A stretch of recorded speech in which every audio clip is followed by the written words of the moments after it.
আসসালামু আলাইকুম রহমতুল্লাহ। সম্মানিত দর্শক, আজকে আমরা সংক্ষিপ্ত আলোচনা করব চেক ডিজঅনার মামলা সম্পর্কে।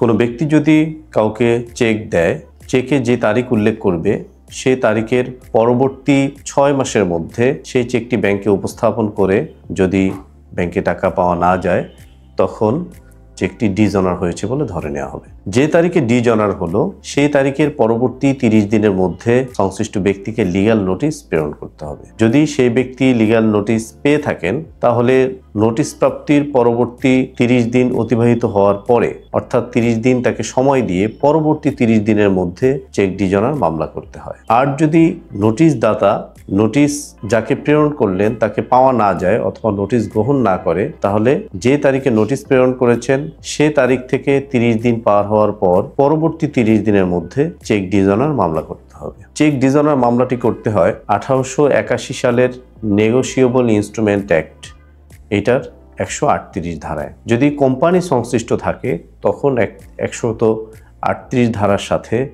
140 ধারা এটার সাথে সংযুক্ত করতে হয়। আমাদেরকে মনে রাখতে হবে, চেক ডিজঅনার মামলার যে সেকশন সেটা হচ্ছে একটা বেইলেবল সেকশন।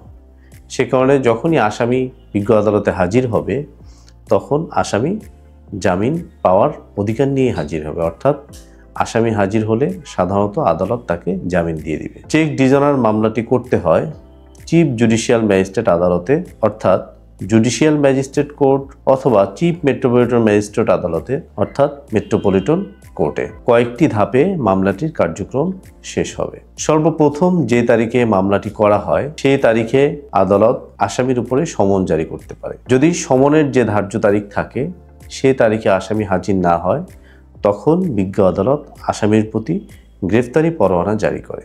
গ্রেফতারি পরোয়ানা জারির পরেও যদি আসামি আদালতে হাজির না হয়, তখন বিজ্ঞ আদালত সম্পত্তি ক্রোকের জন্য আদেশ দেন। এরপরেও আসামি হাজির না হলে বাংলাদেশে প্রচলিত জাতীয় 2টি পত্রিকায় এই আসামির বিরুদ্ধে বিজ্ঞপ্তি প্রকাশ করতে হয়। যদি তখনও আসামি হাজির না হয়, তখন পত্রিকায় বিজ্ঞপ্তির পরেই মামলাটির ট্রান্সফার হয়ে বিচারিক আদালতে চলে যায়। বিচারিক আদালতে যদি আসামি হাজির হয়, তখন আসামিকে তার বিরুদ্ধে চার্জ শুনানির জন্য সুযোগ দেওয়া হয়। যদি আসামি হাজির না হয়, সেক্ষেত্রে তার বিরুদ্ধে চার্জ গঠন হয়ে যায় এবং বাদীপক্ষ সাক্ষী দিয়ে যুক্তিতর্ক করে মামলাটির রায়ের পর্যায়ে জাজমেন্ট হয়ে যায়। আর যদি আসামি হাজির থাকে, সেই ক্ষেত্রে আসামিকে চার্জ শুনানির সুযোগ দেওয়া হয়। আসামির পক্ষে যদি শক্ত কোনো আইনি সুবিধা নেওয়ার সুযোগ থাকে, সেক্ষেত্রে আসামিকে ডিসচার্জ করে দেওয়া হয়। অন্যথায় আসামির বিরুদ্ধে চার্জ গঠন হয়, বাদী পক্ষের সাক্ষ্য গ্রহণ হয়, এরপরে বাদীকে জেরা করা হয়, পরবর্তীতে আসামি পক্ষে সাক্ষ্য গ্রহণ হয়,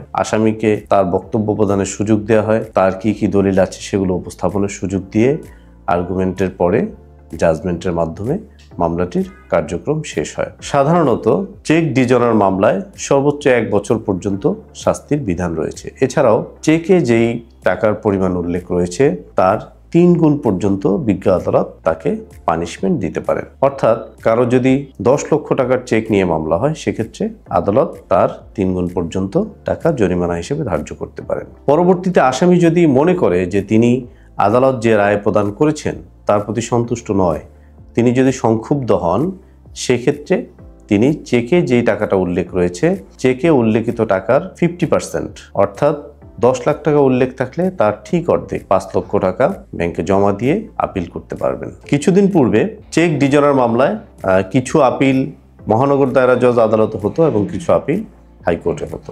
কিন্তু বর্তমানে চেক ডিজঅনার মামলার সমস্ত বিচারিক কার্যক্রম যুগ্ম দায়রা কোর্টের হাতে অর্পণ করা হয়েছে এবং চেক ডিজঅনার মামলার সমস্ত আপিলগুলো মহানগর দায়রা জজ অথবা জেলা দায়রা জজ আদালত কর্তৃক সম্পন্ন হয়ে থাকে।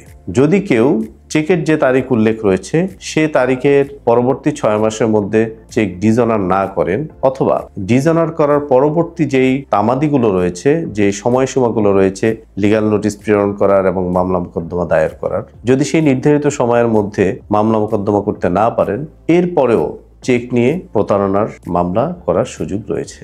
সম্মানিত দর্শক, আজকে এ পর্যন্তই। আমরা পরবর্তীতে হাজির হব অন্য কোনো আইনি বিষয় নিয়ে। আল্লাহ হাফিজ।